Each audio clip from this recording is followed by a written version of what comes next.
শাকিব খানকে মেগাস্টার মানতে নারাজ জাহিদ হাসান।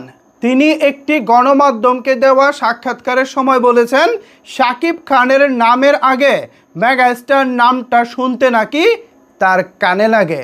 যত বড় মুখ নয় তত বড় কথা। Mister Zahid Hasan, who are you? Shakib খানকে নিয়ে কথা বলার অধিকার আপনাকে কে দিয়েছে? আপনি আমাদের চলচ্চিত্র ইন্ডাস্ট্রির কে, যে কিনা শাকিব খানের নামের আগে কি বসবে না বসবে সেটা নিয়ে কথা বলে? আপনি কে? আমাদের চলচ্চিত্র ইন্ডাস্ট্রির ছোট পর্দার 14 ইঞ্চি টেলিভিশনে কাজ করা একজন অভিনেতা বিশাল বড় বড় পর্দার নায়ককে নিয়ে কথা বলে। যত বড় মুখ নয় তত বড় কথা। সামান্য একটা সিনেমা 4-5 বছর পরে করেছেন, উৎসব নামে একটা টেলিফিল্ম নাটক, সেটা সিনেমা বলে হলে রিলিজ করেছেন।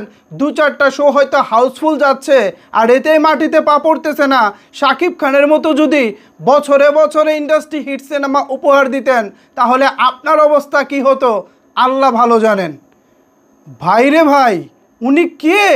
শাকিব খানকে নিয়ে কথা বলে, তাও আবার 14 ইঞ্চির একজন অভিনেতা, যিনি কিনা ছোট পর্দায় কাজ করে।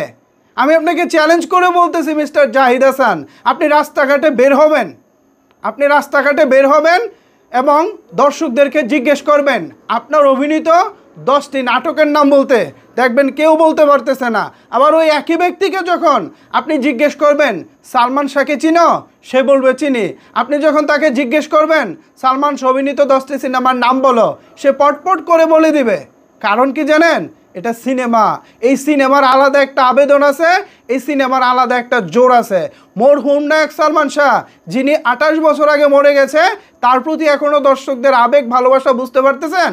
অথচ আপনি বেঁচে থাকা একজন মানুষ, রানিংয়ে একজন অভিনেতা, ছোট পর্দায় কাজ করেন, আপনাকে কয়জন মানুষ নাটক হিসেবে চিনে? আপনার কয়টা নাটকের নাম দর্শক বলতে পারবো বলেন তো?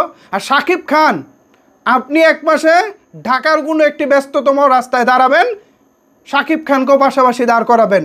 কাকে দেখতে মানুষ আসে? আমি সেই চ্যালেঞ্জটা আপনাকে করলাম। যত বড় মুখ নয় তত বড় কথা। আমাদের বাংলাদেশিদের সমস্যাটাকে জানেন? আমরা যোগ্যতার চেয়ে বেশি কথা বলি। জাহিদ হাসান, যিনি কিনা 14 ইঞ্চির টেলিভিশনের একজন অভিনেতা, তিনি গিয়ে কথা বলেন মেগাস্টার শাকিব খানকে নিয়ে। 4-5 বছর পর 10 বছর পর একটা সিনেমা করবেন, লাকিলি 2-3টা শো হাউসফুল চলবো, আর নিজেকে মেগাস্টার ভাবা শুরু করবেন। শাকিব খানকে বাদ দিয়ে কি তাহলে আপনাকে মেগাস্টার বলবো মিস্টার জাহিদ হাসান? সিনেমা মানে সিনেমা, সিনেমায় আপনার কোনো অবদান নাই, সিনেমা নিয়ে কথা বলার কোনো যোগ্যতা আপনার নাই। আপনি ছোট পর্দা নিয়ে কথা বলেন, আপনি সেখানকার যে কোনো নায়ক নায়িকা মানে অভিনেতা অভিনেত্রীদেরকে নিয়ে কথা বলেন। সিনেমা মানে সিনেমা, এখানে নায়ক নায়িকা সুপারস্টার মেগাস্টার এটা এই ক্ষেত্রেই প্রযোজ্য। আপনারা যারা নাটক করেন, আপনাদের নামের আগে নায়ক নায়িকাটাও বসানো যায় না, আপনাদেরকে বলতে হয় অভিনেতা অভিনেত্রী। আর সিনেমাটা বুঝেন হিরো হিরোইন, মানে ব্যাপারটাই তো আলাদা। মেগাস্টার শাকিব খানের নামের আগে, আমরা বাংলাদেশে মেগাস্টার বসানোর আগে ইন্টারন্যাশনালি তার নামের পাশে মেগাস্টার নামটি বসেছে, সেটাও দেশের বাইরের বড় বড় টেলিভিশন চ্যানেল থেকে। আর আপনি জাহিদ হাসান কি এমন হয়ে গেছেন? আপনার শুনতে কানে লাগে? কি হয়ে গেছে আপনার শুনতে কানে লাগলে আমাদের কি ঠেকা পড়ছে? আপনি কে জাহিদ হাসান? খবরদার সিনেমা নিয়ে ভবিষ্যতে কথা বলবেন না, স্পেশালি মেগাস্টার শাকিব খানকে নিয়ে কথা বলার আগে 1000 বার ভাববেন। Mind it.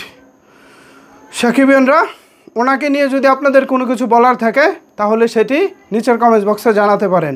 ধন্যবাদ সবাইকে এতক্ষণ আমার সাথে থাকার জন্য।